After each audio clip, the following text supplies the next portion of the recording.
ఆ ఎల్లో మీడియాకి సంబంధించిన ఓనర్, ఆ టీవీ ఓనర్ ఒకడు అడుగుతాడు ఎప్పుడు భూస్థాపితం చేస్తామని. ఈయన అదుగో మొదలు పెట్టేశాను, చేస్తా ఉన్నాను, త్వరలోనే చేసేస్తాను ఈయన అంటాడు. ఆశ్చర్యం, 76 ఏళ్ల ముసలాయన.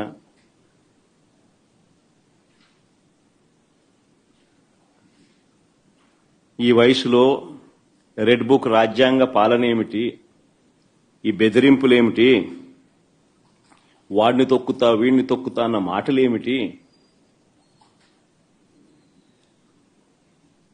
ప్రజలు ఏదో దేవుడు ప్రజలు దయదలిచి ఏదో అధికారం ఇచ్చారు.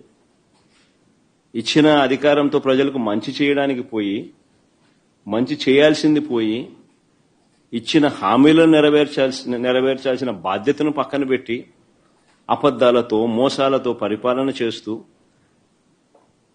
వాటి గురించి ఎవరైనా ప్రశ్నిస్తే భూస్థాపితం చేస్తాను అనే మాటలు మాట్లాడుతూ ఉన్నాడు ఈ వ్యక్తి.